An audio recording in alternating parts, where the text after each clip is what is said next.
PDI Perjuangan mampu bertahan sebagai pemenang pemilu 3 kali berturut-turut. Jadi yang ada bukan Jokowi effect tetapi adalah bansos effect. Penggunaan aparatur negara effect, intimidasi effect.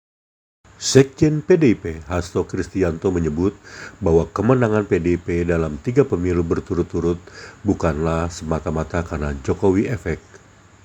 Hal itu diungkapkan Sekjen PDIP Hasto Kristianto pada Senin 25 Maret 2024. Hasto mengungkapkan yang ada bukan Jokowi efek, tetapi adalah bansos efek, penggunaan aparatur negara efek, intimidasi efek, dan itu yang terjadi.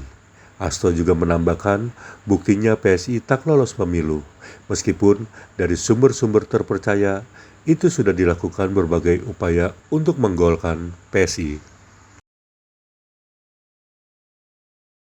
Terjadi pergeseran pemilu mengarah kepada aspek-aspek elektoral.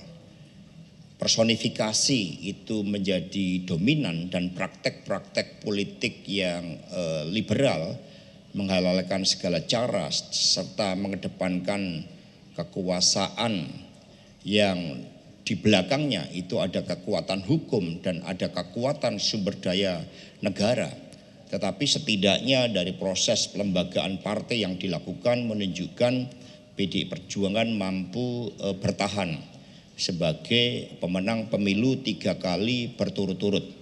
Jadi yang ada bukan Jokowi effect tetapi adalah bansos effect. Penggunaan aparatur negara effect, intimidasi effect itu yang terjadi. Buktinya PSI kan juga tidak lolos pemilu meskipun dari sumber-sumber terpercaya itu sudah dilakukan berbagai upaya untuk menggolkan itu. Nah, ketika operasi itu dilakukan dengan mengabaikan supremasi hukum, evaluasi yang oleh PDI Perjuangan adalah justru jaminan terhadap demokrasi ke depan. Karena tidak ada demokrasi tanpa supremasi hukum. Dan di dalam supremasi hukum, keteladanan seorang pemimpin itu diperlukan.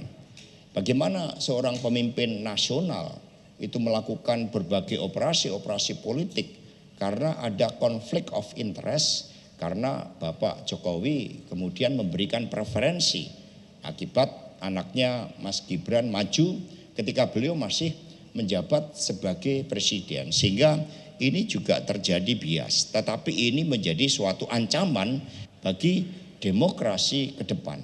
Berbagai anomali kan terjadi. Anomali pertama kalinya pemilu pemilu dari warga negara Indonesia di luar negeri yang memberikan preferensi kepada Ganjar Mahfud berdasarkan exit poll dan hasil real count ternyata berbeda dengan apa yang terjadi di dalam negeri. Kemudian juga bagi kami perolehan antara DPR RI, DPRD provinsi dan DPRD kabupaten.